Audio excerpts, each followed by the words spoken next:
वज़ीर-ए-आज़म साहब, आप सियासी मुखालिफिन से इंतकाम भी ले रहे हैं, अपने खिलाफ बोलने वाले सहाफ़ियों को इंतकामी कार्रवाइयों का निशाना भी बना रहे हैं, सूबाई हुकूमतों के फंड्स रोककर सूबों के अवाम के हकूक़ का इस्तेहसाल भी कर रहे हैं। क्यों?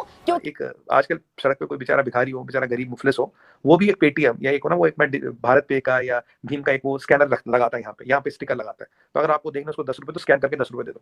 ये होता है यहाँ पे। This is where it has reached. मतलब लोग कहते हैं स्कैन कर दो, लोग अब कहते हैं स्कैन कर दो। ये अब डिजिटलाइजेशन आती है, ट्रांसपेरेंसी। डिजिटलाइजेशन ह्यूमन इंटरवेंशन को घटाती है, भाई बंधु वाला जो है ना, भाई बंधुवाद उसको घटाती है। And this is very important for your economy to grow. जो आपकी कंट्री में आके बिलियंस ऑफ डॉलर्स लगाएगा, अगर उसको ट्रांसपेरेंसी नहीं रहेगी, अगर जाके फाइल किसी क्लर्क के चैम्बर में अटकनी और उसको मिलने जाना पड़ रहा है, फिर तो मैडम वो कैसे लगाएगा? हम नहीं लगाएंगे तो वो कहाँ से लगाएगा? तो ये बहुत जरूरी है कंट्री को बढ़ाने के लिए। अब पता चल गया ये जो रिश्वत रिश्वत का मामला है कि क्यों नहीं हो रही हमारी इकोनॉमी डिजिटाइज। लेकिन जो नहीं कर पा रहे, जो आपसे काम नहीं हो रहा, वो है मईशत की बहाली। अगर आपने सिर्फ जाती मफादात के लिए हुकूमत में आना था ना, तो कम अज कम अवाम को झूठे आसरे ना देते, तो शायद आज ये मुल्क पहले से तरक्की कर रहा होता और जो माशी इशारी हैं पहले से ज्यादा दुरुस्त होते। मगर आज मुल्क दिवालिया होने को है।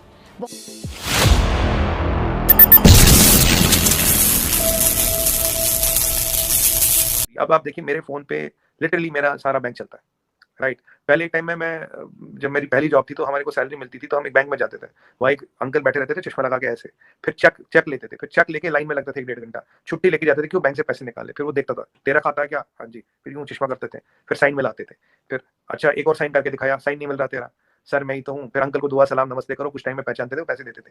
और अंकल का अगर रहमो करम ना हो, मूड खराब हो, उसे पैसे मिलते ही नहीं थे, कह फिर आओ साइन नहीं मिल रहा कल आना। अब देखिए कहाँ आ गया, मतलब जब हम मेरे सामने एटीएम आया, एटीएम कार्ड आया, मेरे सामने पेजर आया और आप स्मार्टफोन की हम बात कर रहे हैं, तो we have seen a digital revolution. ROI की बात नहीं, और जब आप ईज ऑफ डूइंग बिजनेस करते हो तभी तो आप ईज ऑफ डूइंग बिजनेस में ऊपर आते हो। आज देखिए ना, मतलब ये बहुत बड़ी अचीवमेंट है आलिया जी की every out of every 3 rupees spend 2 rupees spend digital. ये शहरों की बात नहीं कर रहा मैं, ये गांव देहात कस्बे हर एक की बात कर रहा हूँ। यहाँ मैं आपको एक चीज बताऊँ, यहाँ एक आजकल सड़क पे कोई बेचारा भिखारी हो, बेचारा गरीब मुफलिस हो, वो भी एक पेटीएम या एक हो ना वो एक मैं भारत पे का या भीम का एक वो स्कैनर लगाता है यहाँ पे स्टिकर लगाता है। तो अगर आपको देखना उसको 10 रुपए तो स्कैन करके 10 रुपए दे दो। ये होता है यहाँ पे। This is where it has reached. मतलब लोग कहते हैं स्कैन कर दो, लोग अब कहते हैं स्कैन कर दो। ये अब ईज ऑफ डूइंग बिजनेस तो हो ही गया। आज मैं आज कहीं आया था तो मेरे घर में कुछ सामान डिलीवर हुआ था, तो मैंने यहाँ से बैठे बैठे उसकी पेमेंट कर दी, उसने मुझे बिल भेज दिया और अपना वो भेज दिया आईडी, मैंने यहाँ से बैठ के पेमेंट कर दी। तो और जो फॉरेन इन्वेस्टमेंट आता है, डिजिटलाइजेशन क्या लाती है? डिजिटलाइजेशन लाती है ट्रांसपेरेंसी। डिजिटलाइजेशन ह्यूमन इंटरवेंशन को घटाती है, भाई बंधु वाला जो है ना, भाई बंधुवाद उसको घटाती है। And this is very important for your economy to grow. जो आपकी कंट्री में आके बिलियंस ऑफ डॉलर्स लगाएगा, अगर उसको ट्रांसपेरेंसी नहीं रहेगी, अगर जाके फाइल किसी क्लर्क के चैम्बर में अटकनी और उसको मिलने जाना पड़ रहा है, फिर तो मैडम वो कैसे लगाएगा? हम नहीं लगाएंगे तो वो कहाँ से लगाएगा? तो ये बहुत जरूरी है कंट्री को बढ़ाने के लिए। अब पता चल गया ये जो रिश्वत रिश्वत का मामला है कि क्यों नहीं हो रही हमारी इकोनॉमी डिजिटाइज। बहुत से माहिर माशियात को तो ये भी कहना है कि सिर्फ ऐलान होना बना ख्वास्ता मुल्क दिवालिया हो चुका है। इसी वाले से जब हमने आवाम से सवाल किया कि क्या मुल्क में जो बढ़ती महंगाई है उससे लगता है कि मुल्क के माशी हालात ठीक हैं। इंटेल जो सबसे बड़ा सेमीकंडक्टर मैन्युफैक्चरर और सीपीयू बनाता है, उसने बोला भाई मैं अपना बिजनेस इंडिया ले जा रहा हूँ। फॉक्सकॉन को आपने सुना होगा, चाइना में फॉक्सकॉन के कारखाने में काफी लफड़ा हुआ था। फॉक्सकॉन ने आलिया जी यहाँ 4 गुना अपना स्टाफ करने के लिए $500 मिलियन की इन्वेस्टमेंट ऑलरेडी पिछले 48 से 50 घंटों में इंडिया में कर ली। ये मैं तो आपको एग्जांपल बता रहा हूँ, नाम कहीं सारे रेटिंग एजेंसीज के नाम की, मजदा की, निसान की, कई सारों की नाम लीजिए, वो living China. Now with this happening, आप आलिया जी अगर आपको बड़ी इंडस्ट्री चलानी है, अगर आप अपनी कंट्री के लिए बना रहे हो अलग बात है, जब आपको दुनिया के लिए बनाना, उस लेवल पे चलाना, आपको क्या चाहिए? आपको चाहिए कॉस्ट तो सस्ता चाहिए, आपको चाहिए रेलवे, आपको चाहिए पोर्ट्स, आपको चाहिए एयरपोर्ट्स, आपको चाहिए कोल्ड स्टोरेज, आपको चाहिए man power, skilled, semi skilled, unskilled, आपको चाहिए आईपीआर की प्रोटेक्शन, आपको चाहिए बैंकिंग सिस्टम, आपको चाहिए फॉरेक्स रिजर्व, आपको चाहिए पॉलिटिकल सिस्टम स्टेबल, आपको चाहिए जुडिशरी नॉन पार्शियल, आपको चाहिए डेमोक्रेसी, और उसके अलावा आपको चाहिए बहुत बड़ा मार्केट। अगर आप इन सब चीजों को देखें, इंडिया को छोड़ के ये ऑल्टरनेट कोई देता ही नहीं है अभी।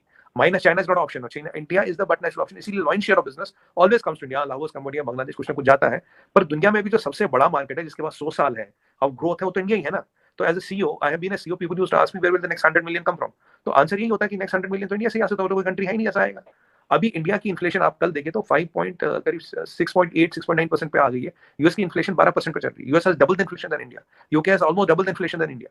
तो ये जो चीजें हो रही है, इनका रेपो रेट और इनका बैंक रेट 3 गुना हो गया है, मतलब पिछले 1-1.5 साल में। And UK is in recession, China is in recession, right. सोच रही थी कि जो इंडिया की इकोनॉमी है उसकी बूस्ट की हम बहुत बात करते हैं तरक्की की, तो डिजिटलाइजेशन पे बात करूं तो सर मुझे ये बताइए कि ये जो कही जाती है कि जनाब जो फैक्टर्स हैं इंडिया को ऊपर लाने में, इकोनॉमी को खास तौर पर, तो ट्रेड तो हम काफी बात करते हैं, लेकिन कहा जाता है कि जो डिजिटलाइजेशन है उसने बड़ा की रोल प्ले किया। क्या आप समझते हैं कि ऐसे ही है? नहीं आलिया जी, डिजिटलाइजेशन के 2 इफेक्ट्स हैं, 3 effects. First of all, economy of scales is possible, without digitalization economy of scales possible नहीं होता। दूसरी बात है करप्शन फ्री सिस्टम, तीसरा है ह्यूमन इंटरवेंशन फ्री, और एक मास सिस्टम। मैं आपको बताऊं, हमारे एक कॉन्सेप्ट है जैम। जनधन, आधार और mobile. Jan Dhan card, Jan Dhan account हुआ जो हमने करोड़ों लोग के अकाउंट खोले जिन्हें 7-8 साल पहले बैंकिंग सिस्टम से बाहर रखा गया था। बैंक अमीरों के लिए होता था, गरीब के लिए नहीं होता था। तो पहले वो बैंक में आया, उसके बाद आया मोबाइल, आधार कार्ड, यूनिक आईडी नंबर, फिर आया मोबाइल। आज आप देखिए, हम किसान सम्मान निधि चलाते हैं जो हम हजारों करोड़ रुपए किसान के डायरेक्ट खाते में डालते हैं। आज हम एलपीजी सिलेंडर आप कीमत पे लाते हैं, जो उसकी सब्सिडी का पैसा आपके खाते में आ जाता है, फिर ब्लैक मार्केटिंग नहीं होती। आज आप पासपोर्ट बनाते हो तो आपका पासपोर्ट 24 घंटे में बन जाता है। आज आपको मुद्रा लोन चाहिए तो मुद्रा लोन आपके बैंक में आ जाता है, खाते में डायरेक्ट आ जाता है। और मैं आपको बताऊं, जब हमने मुद्रा लोन दिए थे तो काफी लोगों ने कहा था डिफॉल्ट होगा, डिफॉल्ट केवल 2% भी नहीं है, और 70% लेने वाली लेडीज है। तो ये जो डायरेक्ट बेनिफिट ट्रांसफर की बात करें, आपकी सब्सिडी की बात करें, आपको लोन की बात करें, आपको एनेबलमेंट की बात करें, Jan Dhan, Aadhaar, mobile, JAM, they have been the pillars of digitalisation. यहाँ से डिजिटलाइजेशन शुरू हुई ताकि हम हर बंदे को मेन स्ट्रीम में कैसे लाए। आज हमें, जैसे हमने कोविड वैक्सीन लगाया तो हमारे पास वो कोविन प्लेटफॉर्म था। अभी जो 32 कंट्री यूज करी, कभी ओपन सोर्स कर दिया हमने, कहा जिसको मर्जी यूज करो कर लो।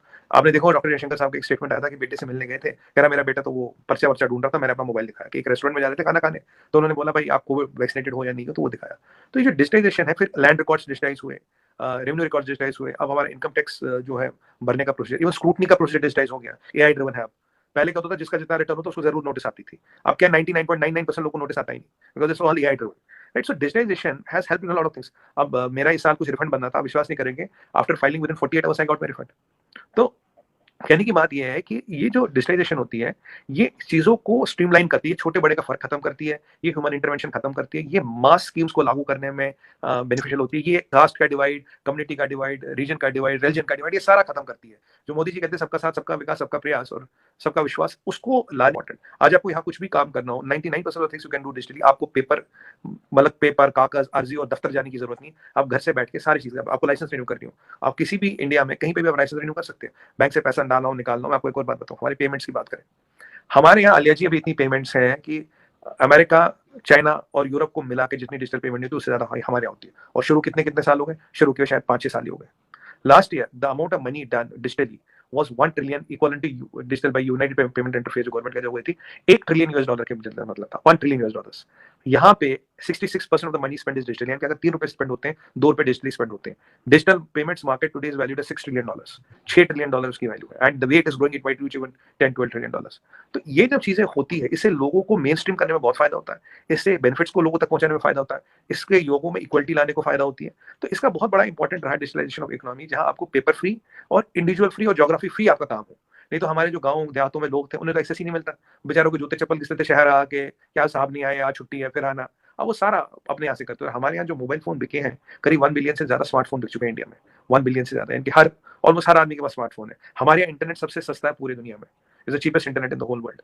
तो विद दिस रेवोल्यूशन, और Jio has been a revolution, और ऐसे जो रेवोल्यूशन आए, हर बंदे को मेन स्ट्रीम लाना। अब हम क्या कर रहे हैं, जो हमारा एजुकेशन भी है, direct to mobile, DTM, direct to mobile, कि डायरेक्ट आपके मोबाइल पे आपका जो भी एजुकेशन है वो आपके मोबाइल पे स्ट्रीम हो सकती है, आपकी क्लासेस मोबाइल पे हो सकती है। मैं जानता हूँ कुछ लोगों को जिन्हें शायद 2 घंटे लगते थे आने जाने में, बस में, लोकल बस में कॉलेज जाने के लिए, कुछ बच्चे हैं, अब उनके वही पढ़ाई उनके मोबाइल पे आ जाती है। तो ये वाली जो चीजें हैं, ये सब डिजिटलाइजेशन से ही पॉसिबल हुआ, ये जनधन, आधार, मोबाइल से ही पॉसिबल हुआ। हमने हजारों करोड़, मतलब we have saved billions of dollars of फर्जी अकाउंट बने थे, किसी के पेंशन का, किसी के जमीन का, किसी के सब्सिडी का। जब से डीबीटी हुआ, डायरेक्ट बेनिफिट ट्रांसफर, ये सारा, I think, if I'm not wrong, we have saved more than $20 billion a year by doing DBTs. But this is the power of digitalization, what digitalization can bring to the power. And there are numerous initiatives. ये हम इसको एक sector या एक चीज तक सीमित नहीं कर रहे हैं. We are getting it all done in all walks of life.